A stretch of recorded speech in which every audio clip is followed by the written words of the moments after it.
Et salut à toi, bienvenue dans ce nouvel épisode du podcast Nourris ta santé. Aujourd'hui, on va parler des super aliments. Est-ce que ça existe? Pourquoi est-ce que ça marche aussi bien?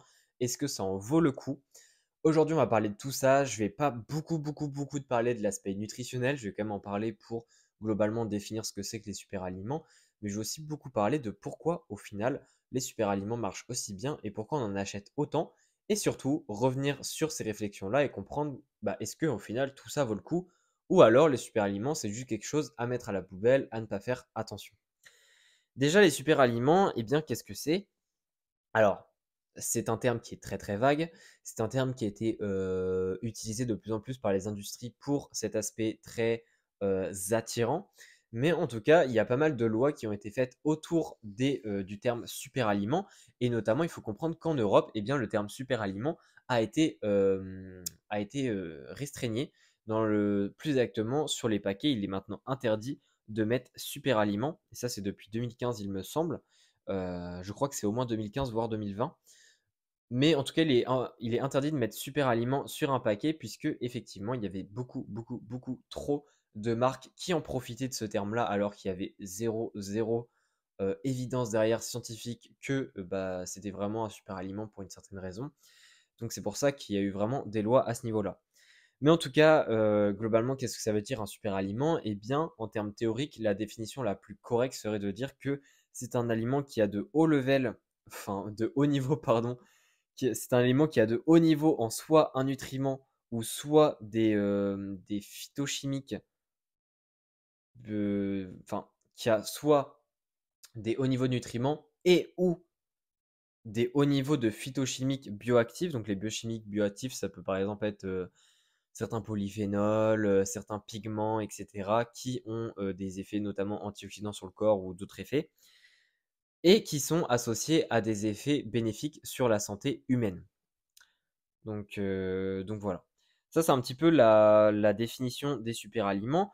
Et il faut comprendre que la plupart et la grande majorité des super aliments qu'on connaît de nos jours ont très peu d'évidence scientifique sur le fait qu'ils apportent ou pas de réels bénéfices sur notre santé. Donc ça, c'est aussi un des gros problèmes actuels avec les super aliments. C'est que oui, on dit qu'ils sont super, mais on ne sait pas exactement pourquoi, ou du moins on dit qu'ils sont super pour une certaine raison. Mais en tout cas, la littérature scientifique n'est pas forcément en accord avec ça. Donc ça, c'est un petit peu un problème. Et justement, à partir de ça, on pourrait se dire, mais est-ce que les super aliments ne valent pas du tout le coup d'être achetés? Eh bien, je pense que déjà, c'est important de te faire comprendre comment est-ce qu'on achète ces super aliments-là. Je vais un petit peu parler de marketing ici, mais je pense que, enfin, je considère que ça peut être très intéressant pour toi, puisque ça te rendra mieux compte en fait de vraiment conscientiser pourquoi est-ce que tu achètes certains aliments par rapport à d'autres, et peut-être de mieux choisir tes aliments par la suite au supermarché puisque je considère que chacun d'entre nous, et moi notamment, doit faire, enfin peut faire en tout cas mieux en termes de choix alimentaires, et notamment au supermarché, puisqu'il y a tellement de packaging, de marketing, etc., qu'on se fait forcément avoir d'une certaine façon quand on va faire les magasins. Si évidemment on va dans les grandes surfaces, puisque ça ne concerne pas les gens qui vont dans les marchés.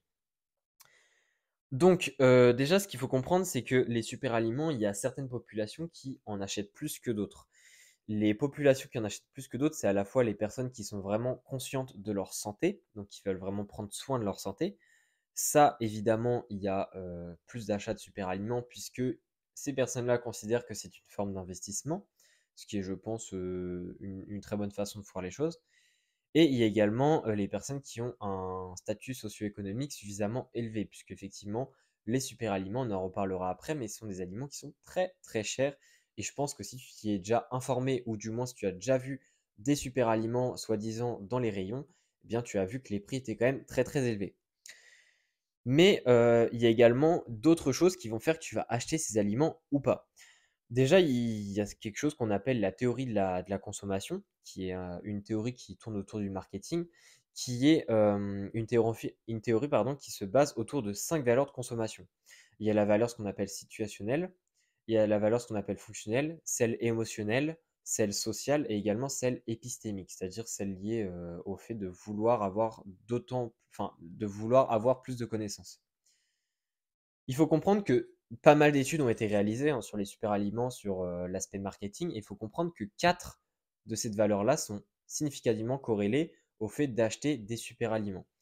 C'est-à-dire que la valeur situationnelle, c'est le fait, en fait, d'avoir un aliment devant nous qui tombe tout pile avec notre situation. Par exemple, si, si je sais pas, on a besoin de quelque chose à un certain moment, enfin à un moment T, et bien si l'aliment devant nous répond à notre besoin dans notre situation actuelle et donc est un bon choix alimentaire, eh bien on va le prendre. Les super aliments ont été significativement liés à cela. Alors il y a plein de situations possibles, hein, mais parfois il y a des situations où on se dit: «Ah tiens, j'ai tel problème de santé, je vois ce super aliment-là». Bon, évidemment, il y a plus marqué super aliment sur le packaging, mais c'est pour te dire.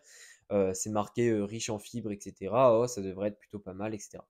Voilà, il y a plein de choses possibles, mais c'est une possibilité. Ensuite, il y a, la valeur fonctionnelle. Alors ça, c'est le fait tout simplement que l'aliment va apporter une certaine chose. Alors, c'est un petit peu différent que l'aspect situation, ça n'a pas forcément les exemples peuvent être très très différents. Parce que la situation, en fait, ça vient du fait que dans cette situation-là, on a un certain besoin, alors que l'aspect fonctionnel, c'est par exemple le fait que ça soit riche en fibres, eh bien, ça peut être intéressant pour les personnes qui ont des problèmes de digestion. Mais ça ne veut pas dire que dans une certaine situation, la personne pense forcément à ses problèmes de digestion. Peut-être que dans cette situation-là, je sais pas moi, elle pense à un repas de famille, etc. Elle se dit: «Oh tiens, cet aliment tombe à pic, c'est ce qu'il me fallait, c'est ce qu'ils aiment», etc. Enfin voilà, il y a plein de situations possibles. Donc il y a la situation fonctionnelle, donc la valeur fonctionnelle. Et également la valeur émotionnelle, c'est le fait qu'un aliment nous fait penser, nous fait submerger d'une certaine émotion, d'un certain ressenti. Donc ça a été aussi très très lié à ça. Et enfin, il y a la situation sociale qui est le fait en fait que le produit peut avoir une utilité lorsqu'on est avec un certain groupe social, et ça, notamment, c'est pour prouver un peu qu'on prend soin de notre santé, qu'on peut se permettre d'acheter ce type d'aliments, etc. Il faut comprendre que c'est une grande cause de pourquoi beaucoup de personnes achètent des super aliments. C'est même pas pour leur propre santé, c'est juste pour paraître devant les autres. Alors évidemment, il n'y a pas que pour le paraître, hein, mais il y a en partie pour le paraître. Donc ça, c'est intéressant cette théorie puisque ça montre en fait que les super aliments sont associés avec pas mal de valeurs qu'on a et qui peuvent nous pousser à acheter. Par contre, le problème de cette théorie, c'est que ça ne prend pas en compte la comparaison qu'on fait des super aliments avec les alternatives. C'est-à-dire que oui, il existe des graines de chia soi-disant super aliments avec un super packaging, etc. Mais il y a également des alternatives, d'autres graines de chia qui existent, peut-être des marques un petit peu plus lambda, mais en tout cas, ça existe aussi et sont aussi des alternatives. La théorie de la consommation ne prend pas en compte ces alternatives-là, et pourtant, c'est super important, puisqu'il faut comprendre que les personnes sont plus amenées à s'adopter à une nouvelle technologie ou alors à un nouveau produit si on perçoit que ça peut donner des avantages par rapport aux alternatives. C'est-à-dire que si on remarque, par exemple, que ces graines de chia-là, avec un super packaging, sont soi-disant encore plus bénéfiques parce qu'elles ont encore plus de fibres, elles sont encore mieux digestes, etc., que toutes les alternatives de graines de chia qu'il y a dans le même rayon, et bien là on se dira: ah bah ok, ça vaut le coup que j'en prenne.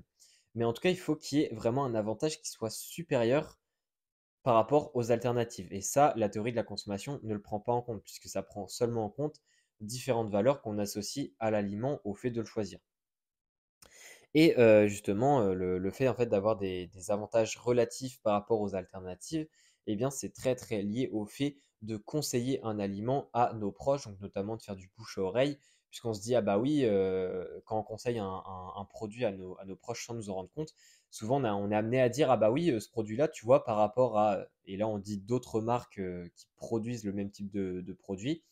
Eh bien on dit: «Ah bah oui, ce produit-là, par rapport à telle marque, eh bien, il amène ça, il amène ça, il amène ça». Et ça, c'est très très puissant pour que la personne en face se dise: ah oui, ok, c'est très puissant, donc je vais en acheter. Donc voilà, il faut comprendre que ça a été prouvé que le fait de lister les avantages relatifs d'un produit va plus amener la personne qui va entendre ces avantages relatifs à amener le produit que de voir des satisfactions de par les clients. C'est-à-dire que des clients qui disent oui, je suis satisfait du produit, ok, ça peut plus nous amener à l'acheter, mais en comparaison, le fait d'entendre vraiment les avantages qu'a le produit par rapport aux alternatives, eh bien, ça va encore plus nous amener à vouloir l'acheter. Donc ça, c'est très très important.